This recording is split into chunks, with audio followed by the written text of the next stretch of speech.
Good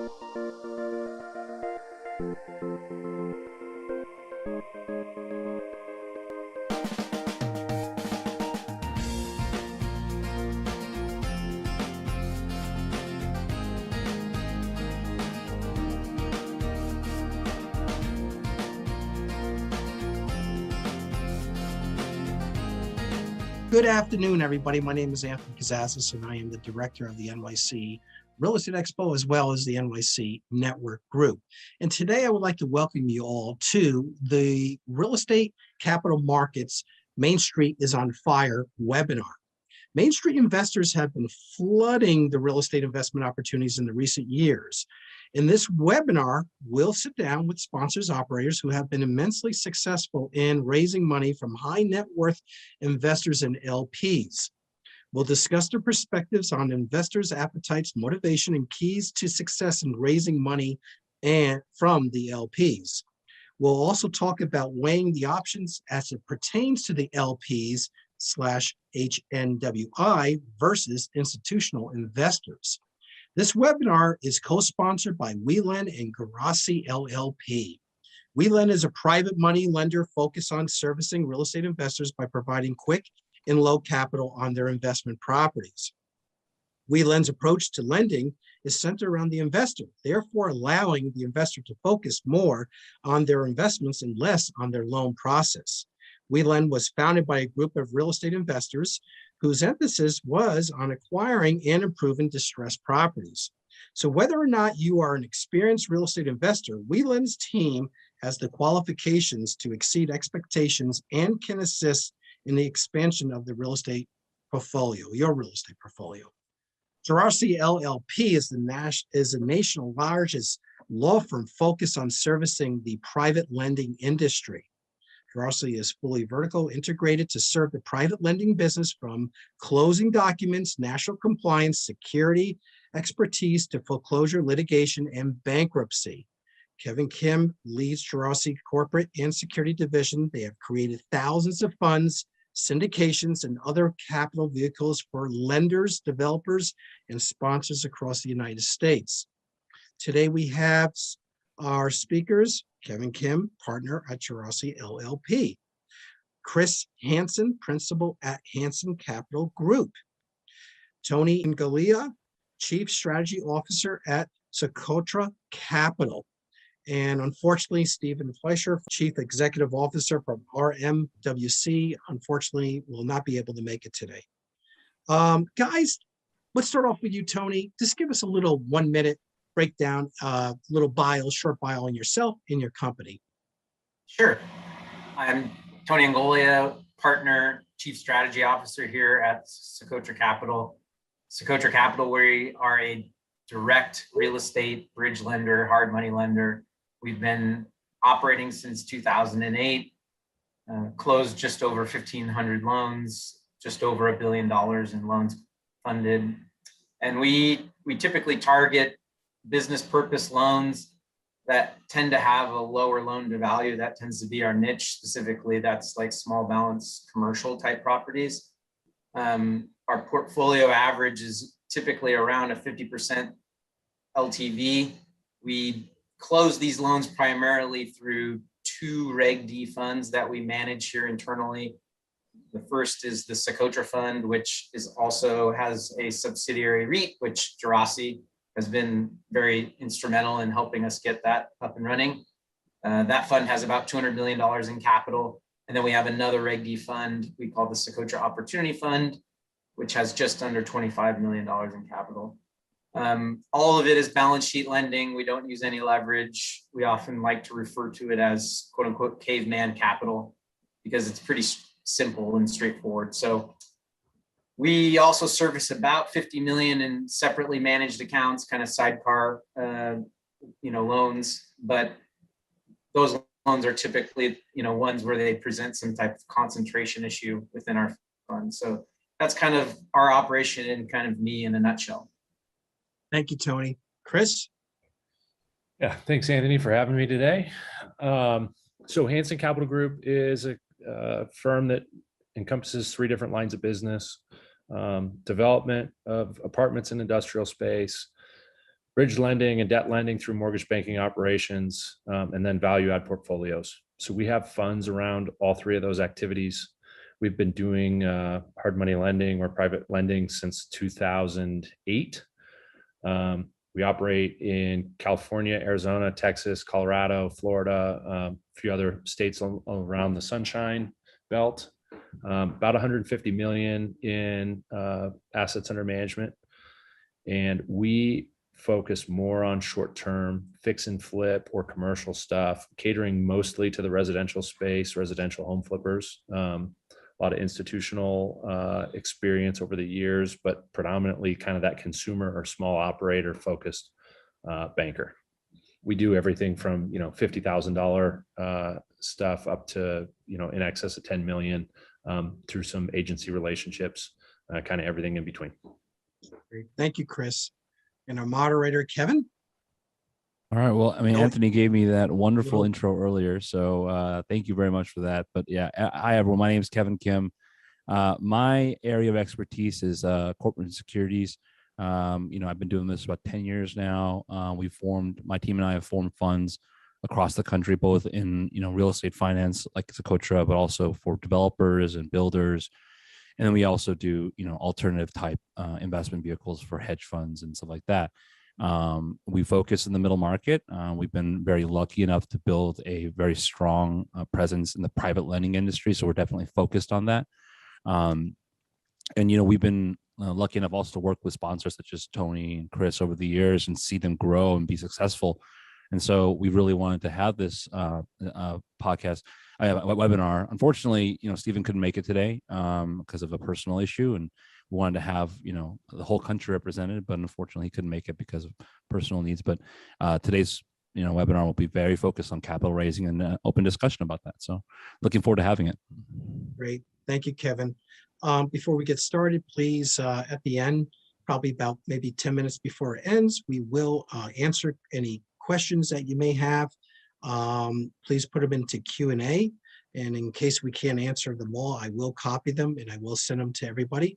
I believe over the weekend, maybe by Monday, you'll get a copy of the webinar, a copy of the video, as well as all the information, how to reach out to Tony and Chris and Kevin, as well as Stephen.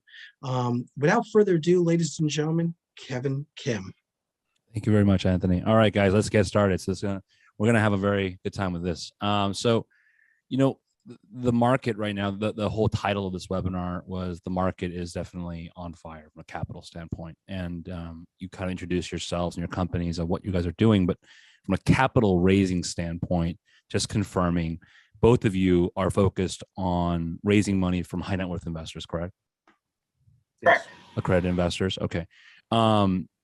So let me ask you this. So what is it about, real estate and real estate finance that's been attracting high net worth investors? Because both of you have been doing this for 10 plus years now. And we've had a lot of ups and downs when it comes to capital, right? And they're always capital constrained, but I feel like lately, past year or two, investors have been flooding the market, looking for yield, not just from Wall Street, but from Main Street as well. So give us your take on that to start. Tony, you want to start? Sure. So yeah, high net worth individuals, they often have a diverse portfolio to begin with.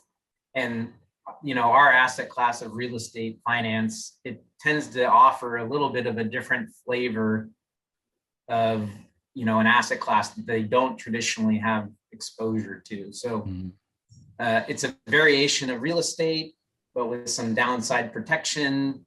It's not correlated to the public markets. If things go sideways, you still have a real hard, tangible asset. The things that I think that they like about this asset class is that when it is underwritten and addressed kind of conservatively, it can deliver, a high risk adjusted return relative to what else is out there right now when you look at other conventional fixed income in this kind of low rate environment. So people are getting creative with their overall portfolios, and they look at, credit slash, real estate finance as a way to kind of augment an overall portfolio. And like I was saying, if you're addressing it in a fairly conservative way, I think it can be a good complement.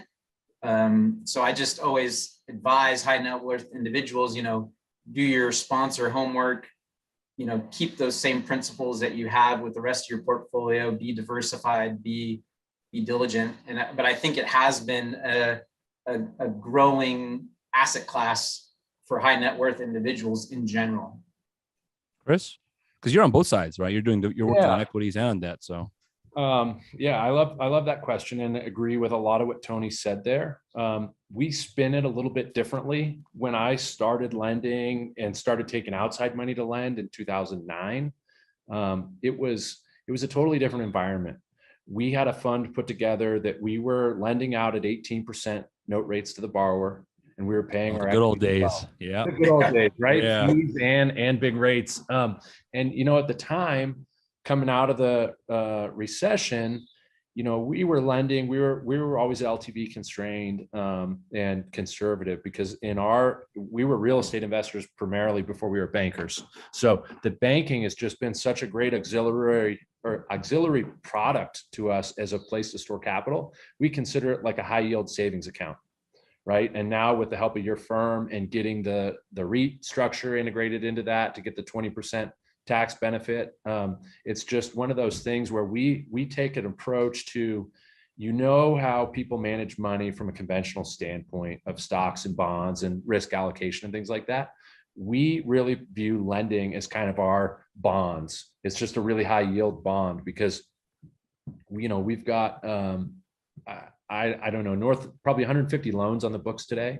We took one property back in 20, and the first one we took back prior to that was in 14. So we're fairly conservative with our lending and underwriting practices because that's all we want to do is have this business be, we collect the payments, and if they don't pay or there's an issue, we have a better outcome via fees or defaults, or even if we had to take the collateral. Right. The market has been friendly to us in this time. But back to kind of the fundamental of your question, what is it that attracts people? Real estate has always had kind of that, label of, the info guys selling get rich quick and all that kind a little of stuff. bit, right? But lately it's been much more attractive. People are like, I have never, as an attorney, investors don't talk to the sponsor, like they talk to you guys. They don't come to me, but they're coming to me now. And so I'm like, I don't know how to help you, right? Talk to these guys. But like to that extent, there's that much appetite. And it's been making me wonder, like they didn't like this stuff 2 years ago as much. Now they love it. What's going on? Well, what's even crazier about that is, we have a lot of investors coming from your JP Morgans and your UBS and stuff like that. And those guys wouldn't even give us the time of day. They didn't want to talk to us, right? Because any money that got sent to guys like Tony or I in the alternative space was money they couldn't charge a fee on. Right. And Now they can. That paradigm has shifted because now it's like, hey, if I'm not offering a guy in the alternative space, I'm no longer competitive because my peers are starting to work with more guys in the alternative space. So we're having guys who manage capital for wealthy people come to us daily saying, hey, what kind of products do you have? Which is why, we worked with you guys on the debt fund that we launched this year, just to have a compelling offering that catered to guys in the RIA space. Where we could get them exposure to debt. And then when they talk to us, our narrative is, hey, you want to do real estate and you don't want to worry about it. We're going to get you better than what the markets typically offer. And it's a fairly low risk scenario. I won't say no risk, but it's definitely lower risk than like development. We manage our three buckets in terms of banking is safe, 10% return expectation. Value add is a little more risk, but better returns. And you get all the benefit of owning real estate, like 15% expectation. And development is 20 IRR or better, but you've got some cycle risk. So you need to allocate appropriately. Right. And this goes to another question is so you're both targeting real estate and real estate debt investments, and you're viewing it as a much more conservative but high yield type product, right? Because of the risk adjustment tied to real estate. So that tells me that you guys are both not chasing that high leverage on the real estate. But the common thread also seems to be that you're exclusively working with accredited and high net worth investors. Over the years, you guys have been doing this for some time now. Over the years, there must have been some, I guess, temptation to do the whole crowdfunding or raise money from the masses type arrangement. I mean, why not? Why not go that direction? So, Tony, I'll take this one first, if you don't mind. Please. Yeah. Kind of a two-pronged approach to that. Through the real estate stuff, lending was kind of an ancillary business for us. It facilitated more real estate transactions by having the lending capability. And we worked with institutions extensively in 2010 to 14. And two things happened. One is we got more successful internally. We realized that the better we performed with institutions, you don't get a pat on the back, right? Whereas with Main Street investors or high net worth people, they were really thrilled at the results we were producing, and there was a lot of gratitude. And in turn, that was more energy, right? A lot more energy with that. Yeah. Yeah. And we get to help. At the same time, the smaller investors though, right? The non-accredited investors, right? The public investors, like those types of investors are not targeted by our industry a lot. Yeah. And that's the question. Like, how come you guys haven't kind of gone that direction and raised money from those types of folks? I've watched the guys that run Reg A funds and go non-accredited and start bringing guys in at $1,000 a pop. We start at 50 across all of our investments. And unfortunately for people that are not accredited yet, I think those are hard because the administration of an account that can invest $1,000, like there's no money in it. It's not a big margin business. And I don't think, our company is not geared to be able to take $1,000 investments and give them the proper customer service and customer experience that they need, as well as maintain and manage them into investments. It doesn't pencil for us at those small scale. It's a lot of work and not a lot of great return for you guys. And it's kind of like, okay, if you've got $1,000 to invest and we can make you 10% a year on it, that's probably not impactful. So we're also not fulfilling our mission, which is helping our partners, achieve financial success through real estate and real estate investment. We can't help somebody with $1,000 that we can that has 100,000 or $1 million. Not as impactful. So it doesn't serve our purpose as well. Tony, I know we've had this discussion. I know you and Adam and I have had this discussion about, non-accreds and lower tier investors, and so I want to hear your take on it as chief strategy officer. I got to hear it. Yeah, we have debated this. It is appealing in some elements, but it comes with a lot of headaches, I think, as well. There's lots more compliance that you need to do in order to raise money on, from the smaller and unaccredited market. And I also do think there is a little bit of a, this asset class behaves very differently than most investments that people are typically exposed to when they first start investing. I think that they're more accustomed to being able to, hey, I invested in this, but my plans have changed and I need to go a different direction. And you can't really do that so quickly in real estate and in real estate finance, in our opinion. So, echoing Chris's sentiment, there has been a draw or the allure to try and raise capital from this other segment. But when you have a good track record and your existing accredited kind of network is able to meet your capital needs that you have set forward, it doesn't really make the juice worth the squeeze, so to speak. So I think that's a good way to put it. It doesn't, if I had if we had the gaps, Kevin, maybe I'd be much more inclined to go after that market. But a little stress now and then is good, and in our business, but we're not at a point where we feel like we're failing to meet our pipeline needs and need to go this extra avenue. Right. Because it does entail a lot more compliance. And then, the other thing Chris touched on is the economics of it. When you access the more, $1,000 type investor, what problem are you really solving for them? And then also just the added costs on you, the sponsor, and what does it end up impacting the overall investor return Sure. profile for the asset class. There's the So, cost of acquisition of that investment. yeah, right? there's that element as well. So I And the think administration. it's just a better fit. Right now, could that change? Yes.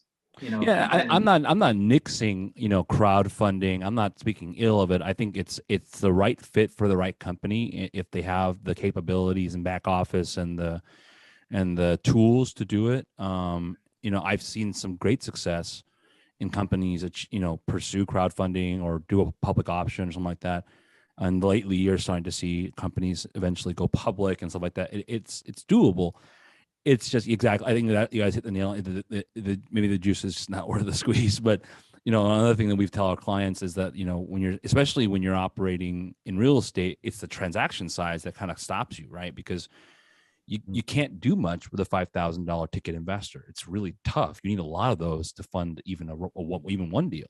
And when you're doing this at scale, it becomes a massive challenge to be able to fund even one deal. So that's another thing. And on top of that, from a risk standpoint, as the attorney on the webinar, I find that there's a lot more risk in dealing with non-accredited investors, right? That $10,000, that $25,000 is a lot of money to them, which makes it, less likely to be passive, more likely to be activist, more likely to be calling you, the sponsor, every week, wondering what is happening with their allocation. So, cool, but I like the response. Let's go into another direction on the capital raise side, and I wanted to bring this up because this has become a much more commonplace strategy, even for newer sponsors.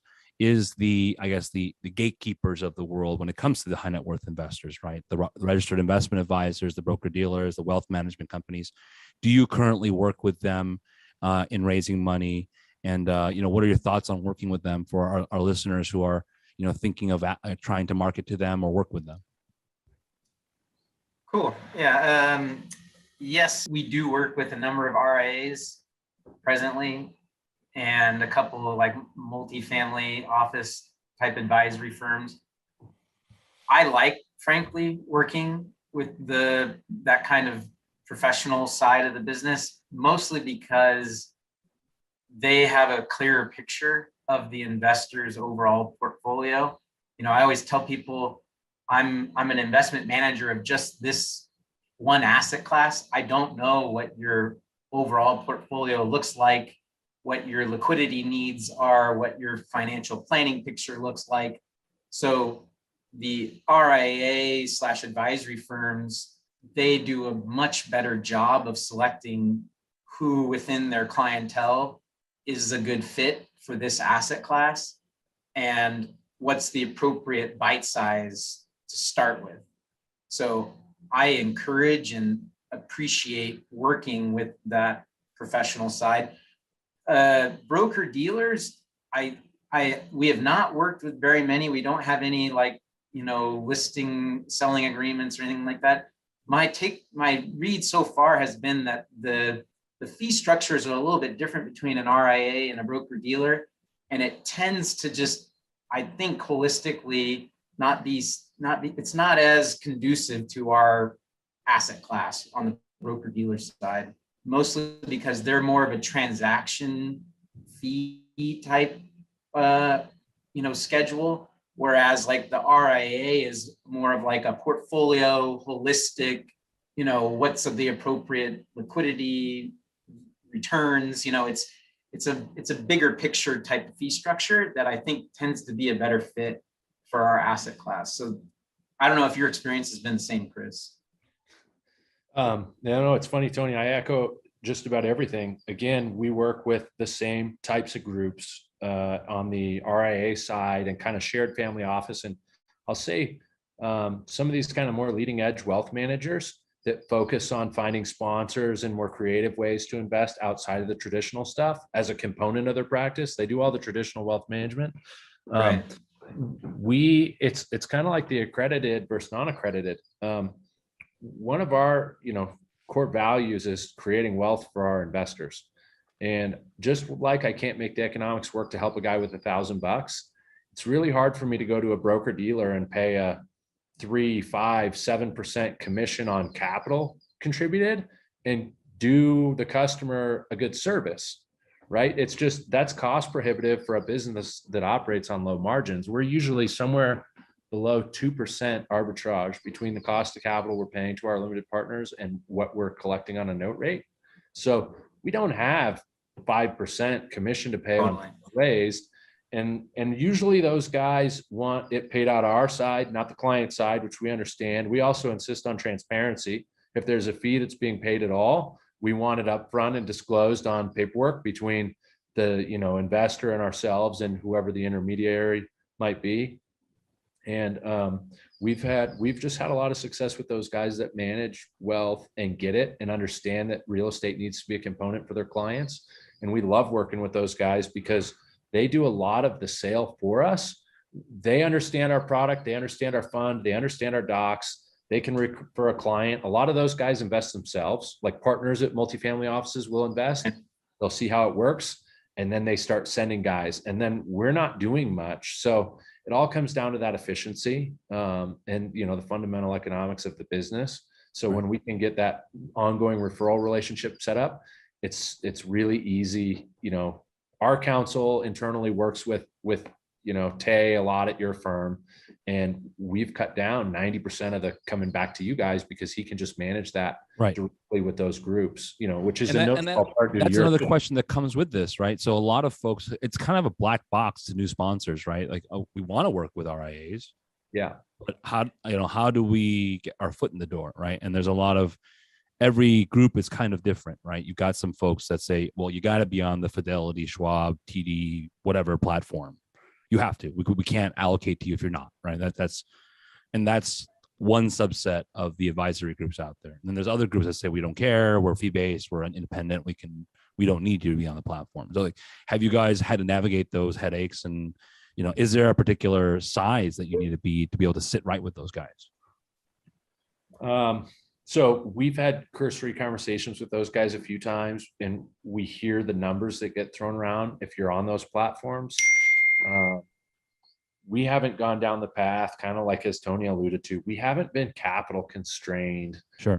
We need to go kind of reinvent the wheel or reinvent that business model, at least at our firm. You know, our personal network and kind of community outreach type stuff seems to keep a pretty steady flow of capital coming our way, which has been great organic growth for us. Tony? Yeah, I mean, my experience, the RIAs, they want to see the holistic portfolio. And so it does become a little bit of it simplifies their lives to have things run through a custodian. And a lot of them, you know, they're leveraging, you know, Schwab or TD Ameritrade, like you said, to be their custodian. Right. They like having the reporting all in one place. So, right, you know, to get it all there, it does make their lives easier. And we're, you know, they're our client the same as the end allocator, right? So you try and do as much as you can to make their lives easier. And you know, yeah, I have always found that the RIA, Registered Investment Advisor community, they've been the most open and have helped also our industry, I think, go through a little bit of a maturation of, you know, this is what we need to see. This is how we do our homework. You know, people that are wondering, how do you kind of get your foot into that door? It's, you know, they are looking to make allocation decisions for a lot of clients. So they want the investment to be a little more accessible. They want there to be a track record. They want, you know, there to be data for them to be able to do their, you know, compliance and research. And, you know, it is a process. It's not something that, you know, and Chris can attest to this, like you build one relationship, it's like a faucet that's kind of slowly kind of turns on. It's like he was saying, you know, normally it starts with the partners at the firms are the first ones to invest, and then they kind of slowly introduce the rest of their clients to it after they themselves have kind of dipped their toe in the water. So you can't have these expectations that you're going to land one client and then they're going to put everyone in it tomorrow. The simple fact of the matter is not all of their clients are accredited, likely. not all of them have a portfolio that's suitable or set up, or their needs aren't going to afford them the ability to access this asset class. So yeah, I mean, they are more, how should I say, they demand more of you, I think, as a sponsor, but I think it's all good hygiene for us to do as sponsors, because I think it benefits all the investors in the long run. Great. I mean, that begs the question also, like the evolution of your guys' capital structures and business, right? Because we all start out some way, somehow starting in this space as usually investors or operators, and then we evolve, right? And that's the next kind of question I wanted to ask you guys.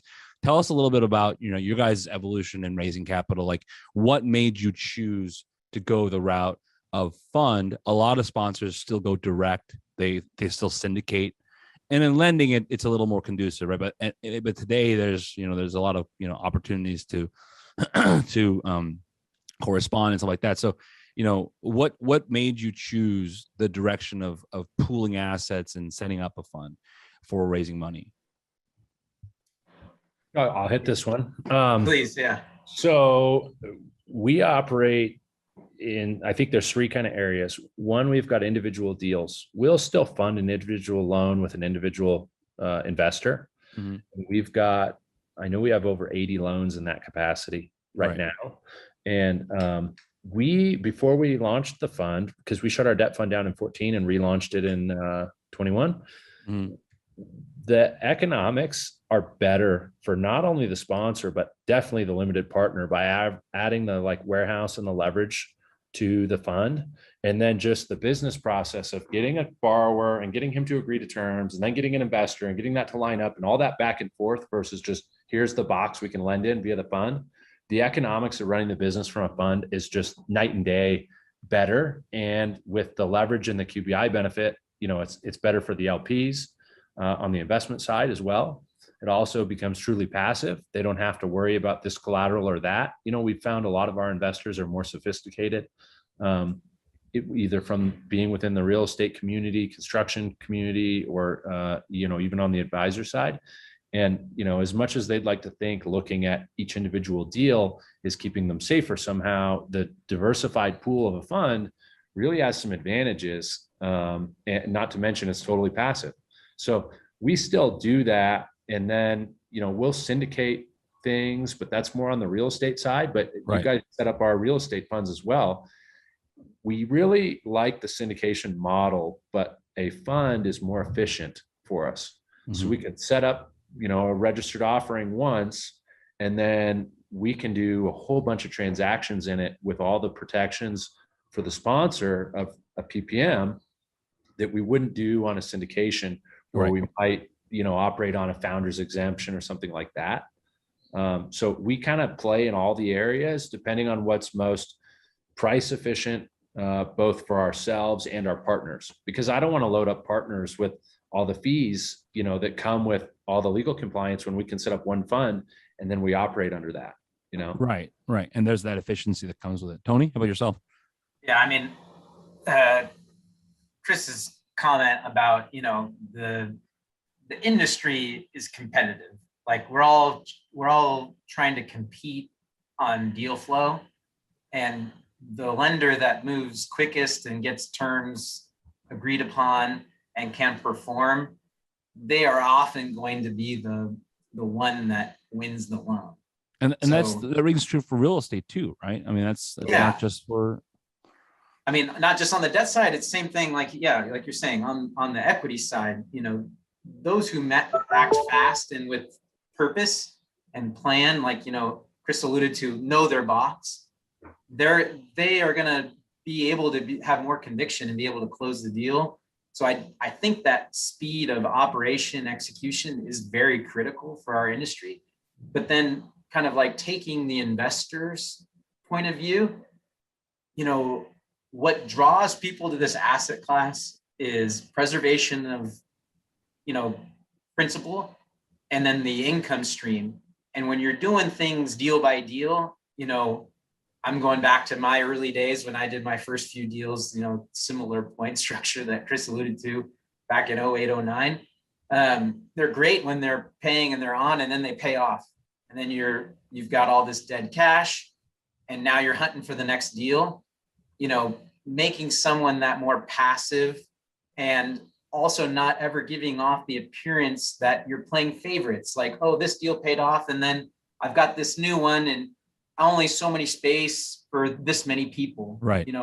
That was starting to become a more challenging conversation as well, which is, hey, whomever responds first. I mean, whoever knows who responds first, and then people ask, well, how do I know that you're not putting your father or your brother or sister or whatever in there instead of me? So just by giving the fund, first priority and crack at all of the deal flow, you get to remove that, suspicion that there is any type of, sidecar or things that are preferential.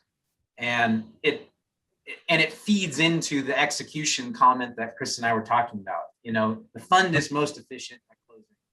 Tony, you hit that. Let me help you out. I think it's alignment. Yeah. It's alignment of interests that we get by the fund that is what I think you're kind of alluding to there.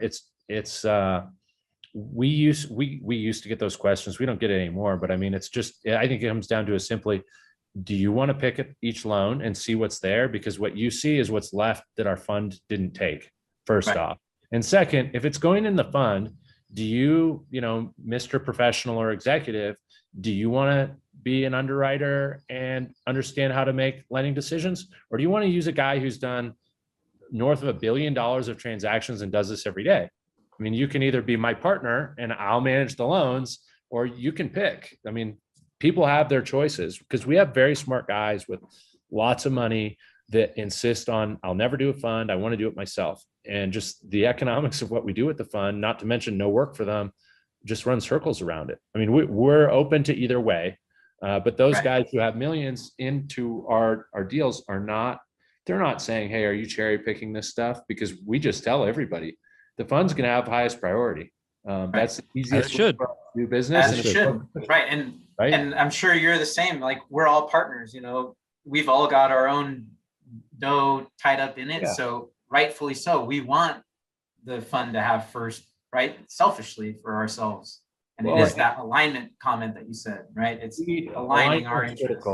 Yeah. But also one thing I want to point out when it comes to these, the option to go in this direction. So in debt, I think, a lot of people who like to go direct to the note, like Tony kind of alluded to this. You're not getting the actual economics you think you're getting, right? Because even if the note rate, let's just say it's 10%, let's say 15%, right? In our industry specifically, when these loans pay off quickly, right? We don't know when the builder is going to actually finish. He could pay it off soon. He could pay it off 6 months, and it's a year-long loan. You're actually only going to make half of that amount, and then now you're scrambling for the next one. You don't get the actual annualized rate of return that you're expecting to get. And I've done this myself, and I'm like, man, I wish that borrower would continue on, and he doesn't, right? But at the same time, on real estate, right, in a fund structure for real estate, Chris, you mentioned this, and this is really important. It's that spreading a risk across a portfolio of assets, right? And this rings true for any kind of fund, but you get so much more risk absorption. If one deal has a little bit of a hiccup or one deal has a delay, you're not going to feel it if you're an LP. But if you're in a syndication, you're on directly on that deal, you're going to feel it. You're going to feel it in your returns. You're going to feel it at the end, when you liquidate the asset, it's going to impact you. So, that's one of the biggest reasons I advocated. But you both indicate something else, and this is interesting because it has to do more now with investor relations, right? So tell us about how you guys manage investor relations generally first, and I want to talk to you about some challenges and stuff like that. So, okay. So investor relations is the highest priority. We say customer experience at our office. Sure. Our reputation is impeccable, and we would do anything to defend it. So one of our core values is make decisions with a reputation of excellence in mind. So in any situation, I use the alignment phrase. All of our deals are set up to be team aligned, right? And I could get into nuances of this, but we like to remove all doubt. We don't want investors having a question of, well, are they doing something that's good for them or doing something that's good for me? Because we're always set up to be on the same team. And we make customer experience or customer responsiveness the highest priority because our customers are our greatest source of new customers. I mean, one, it's the right thing to do, but two, taking care of them is probably the most important thing we can do behind making sure our investments are excellent, right? So it's a high focus for us, and that's everybody in the company, from our accounting staff that may deal with people on K1s to reception that answers inbound calls to servicing people. I mean, every component of that, and that's not just the or the investor. That also includes the borrowers, because repeat business from the borrower side is a lot easier than acquiring new customers. So it's just a huge priority for us, and we're thankful that some firms, don't make it as much of a priority as we do. It works in your favor. Tony? Yeah, how you treat your partners is, it makes or breaks your whole business. So I agree with everything Chris said. Our approach is started very familial and friends and family, and as I'm sure almost everyone in this space kind of always starts out, and how you service those first handful of people, and then who may kind of refer you on to, and the circle, it just kind of grows each year, the turn of the lever, but everyone is somehow interconnected, and you want everyone's experience to be positive. So, what do we do to try and make their experience seamless? I mean, wherever we can do something on their behalf, we try and do that extra step for them to make the ease of it that much simpler. We do a lot of phone calls. We do a lot of, forums like this. Lately it's been on Zoom, but we used to do them in person. We try to give people access. We try to make our transparency, as clear as we can be without, disclosing borrower confidentiality type, items. So it's all those things. You have to be, aware and tuned into what it is that your investors' concerns are. You have to address those things head on, and you have to be honest with them. I think what, this past, 18 months, if it's proven anything, we increased our frequency and level of communication during the pandemic. And I think some sponsors out there that curtailed and were kind of like, let's do a wait and see. It was, I don't think it was always that was the right decision. So for us, getting out in front and saying, here's what's happening. Here's how many loans are current. Here's what isn't. Here's what's in forbearance, and just laying the cards out there and asking and answering whatever there are the honest questions that they have at that point in time. Right. It goes a long way to letting them step into your shoes as well. Chris made the comment, like, do you want to be a lender? I mean, do you want to be there in the hot seat making these judgment calls?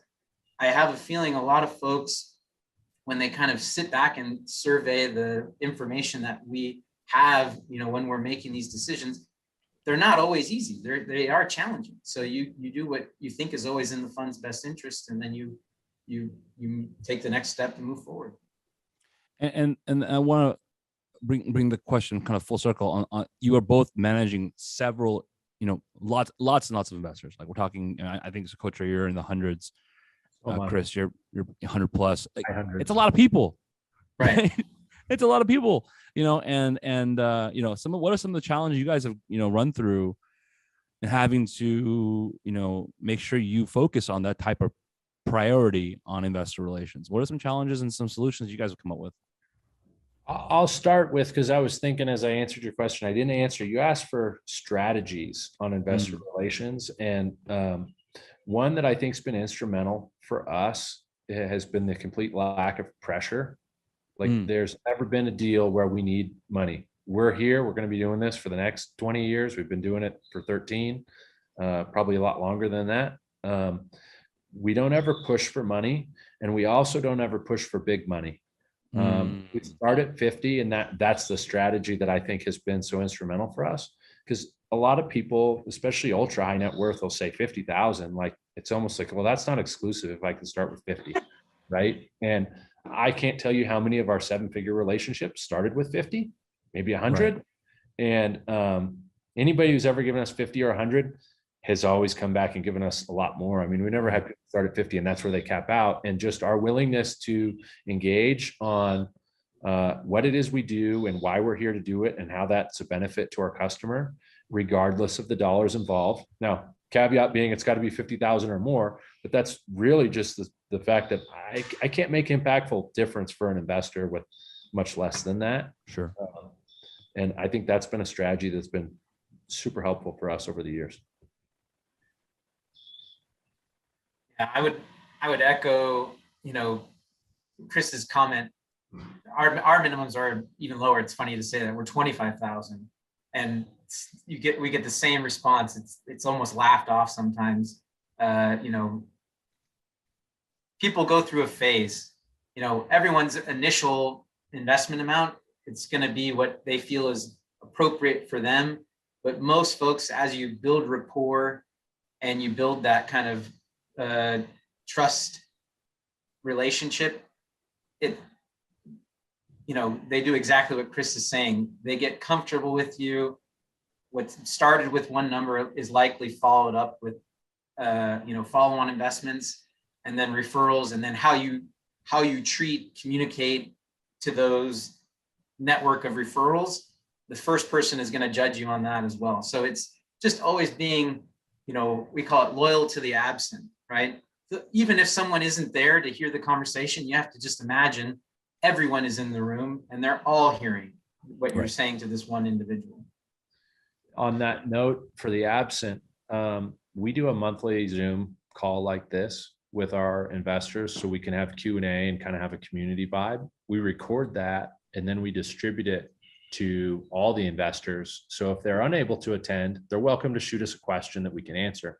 But if the timing just doesn't work out, they've got access to that. And we get feedback a lot that kind of our availability and focus on transparency and alignment is very helpful in their comfort in being invested with us.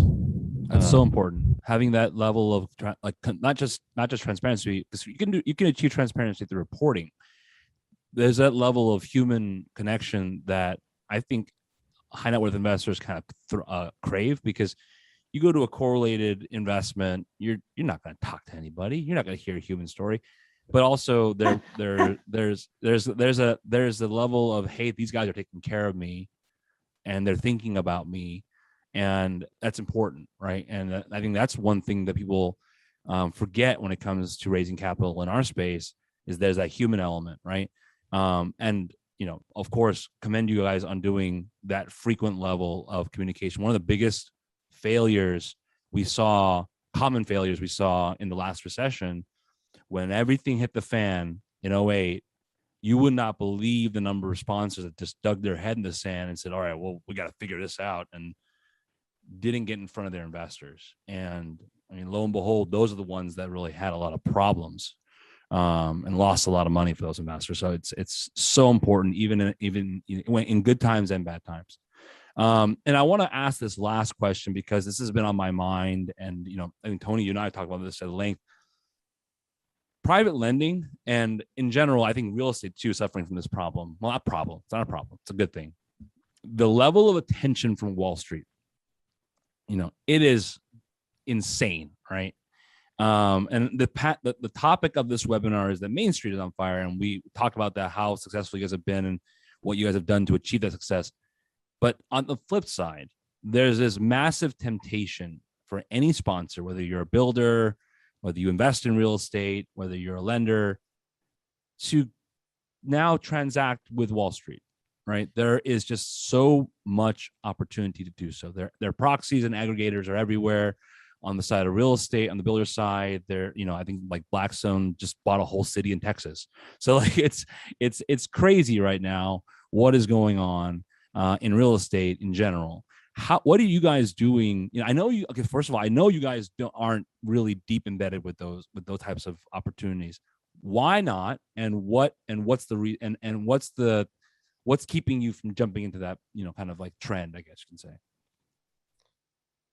My answer on this is easy. I've got a lot of friends that managed platforms for institutions. You've named some of them. I won't draw any names or point any fingers.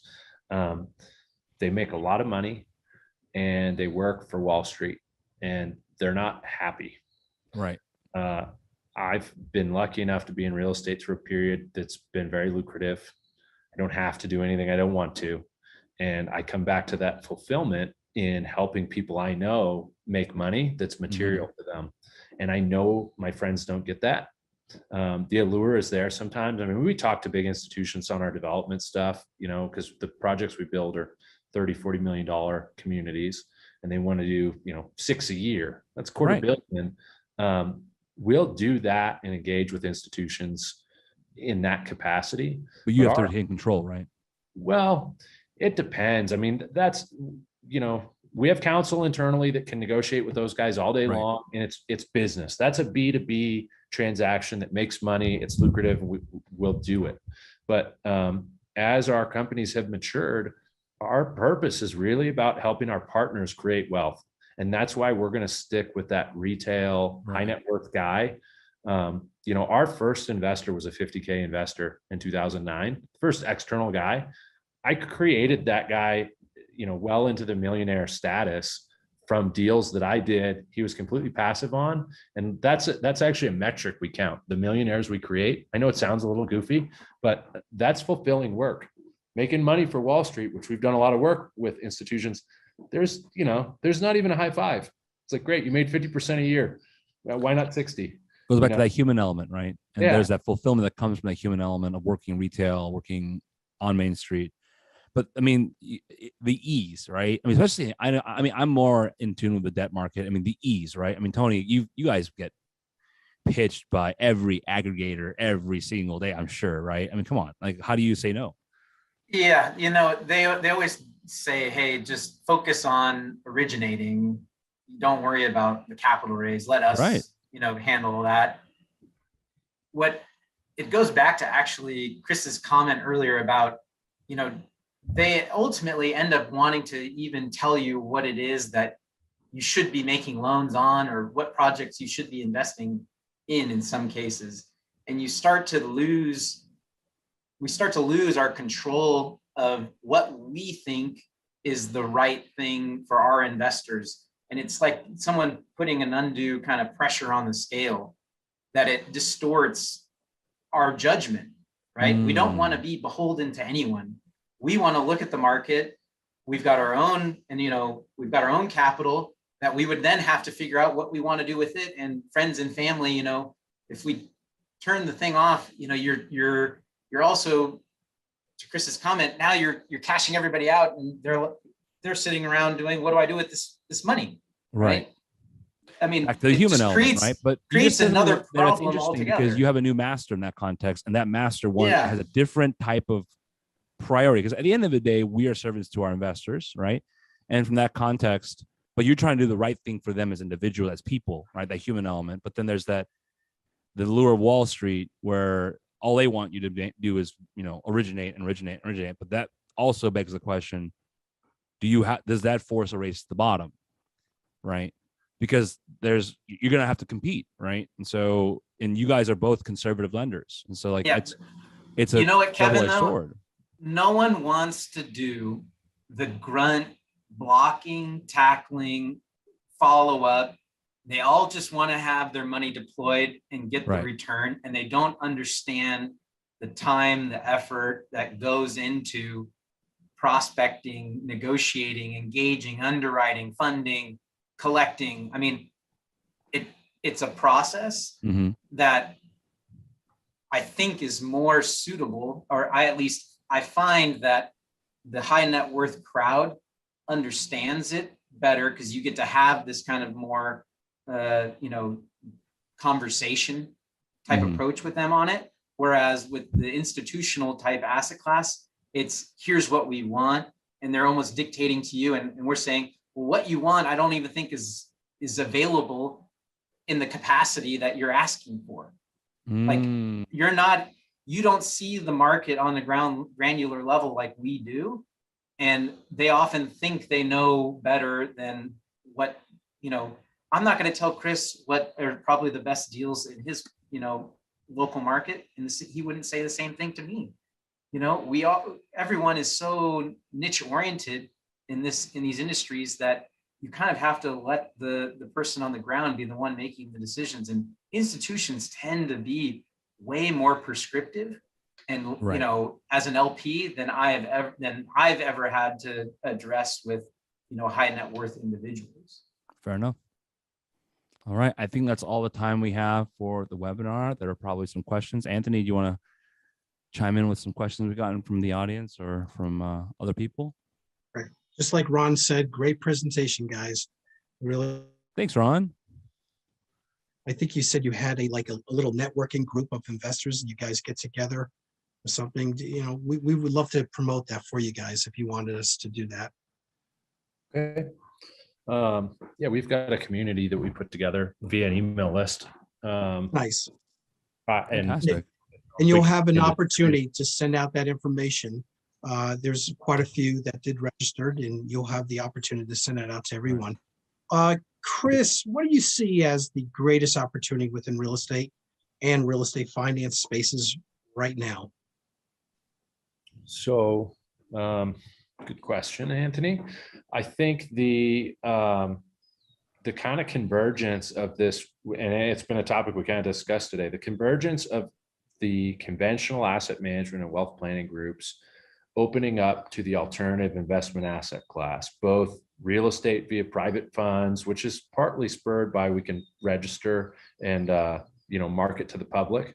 Traditionally, such a closed door investment, being able to make that available to the more common investor, accredited, mind you, but that convergence of Wall Street finally getting all these guys that are RIAs going, hey, you should have some real estate exposure. That's promoting so many, I'll say, inexperienced sponsors to go after that money, which creates a risk, but it also is giving good sponsors like Tony and myself more firepower to do good deals. So kind of the rising group of sponsors that are the good, high performing ones, we're getting capital easier than we have in the past, which is allowing us to do bigger and better deals. I just think this is a moment in history that we'll look back on when Wall Street finally said, okay, we've got to start acknowledging this real estate space and getting in, not just leaving it for institutions and endowment funds and things like that. Thank you, Chris. We had a question. I'm not sure if you guys answered this already. Risks, REIT, 199A. Yeah, I was wondering if we had enough time. I started typing the answer for. I'm going to butcher this. Brent. Sure. So I'll take this one because it's a tax question. So this is actually kind of a confusing issue. 199A is the QBI deduction that came with the Tax Cut and Jobs Act. It's an IRS code section. There's two components to it. One is for QBI, and that caps out for high net worth investors after a certain income bracket. So if you're making 317 or more, which is the 317 tax bracket, married filing jointly, you are ineligible to claim that qualified business income deduction, right, for pass-through vehicles. However, 199A also creates the same 20% deduction for qualified REIT dividends, which is why you see so many REITs and debt funds going REIT or adding a subsidiary REIT to their existing structure. This is the reason why REITs are so popular, because qualified REIT dividends on their own, regardless of tax bracket, extend a 20% deduction to the investor. And so that's the explanation for Grant. Sorry if I butchered your name. And why any kind of fund manager right now, if you're on debt, definitely you should do it. If you're on equities and you have eligible assets, I strongly recommend you do it, because we've got 3 years left, guys, under this tax code, 4 years left. Right. And 4 years at 20%. I mean, that if capital gains rate goes up for high net worth investors, right, which the Biden administration is threatening, if it goes up, then this is going to be something very attractive, because this knocks you down close to the old capital gains rate. So this is why we've been doing this, and this is why Chris and Tony both did it for their funds, and why we strongly recommend it for any kind of sponsor who is in real estate, or at least consider it, because that 20% deduction is monstrous. Yeah. Thank you, Kevin. Thank you, Kevin. Hey guys, we've come to the end. There will be a thank you letter plus the thank you video that will go out on Monday, and everybody will see a copy of this video. And again, guys, if you have any questions, again, Kevin, Chris, Tony will have all your names and they will reach out to you and you guys can continue asking them questions. I want to thank guys. Thank you, Tony, Kevin. You guys are amazing. Really, Chris, you guys are really, it's good stuff here. And we did learn a lot. And I want to thank you guys. It was a great presentation. And I'd like to thank Whelan and Gerasi LLP for putting this webinar together. Thanks, guys. All right, Thank thank you, you very guys. much. Thank you, Kevin. care, Thank everybody. you, Anthony. My pleasure, guys. Yes. Take care. Bye, Take everyone. care. Appreciate it. Have a great weekend, everybody. Bye-bye, everybody. Bye.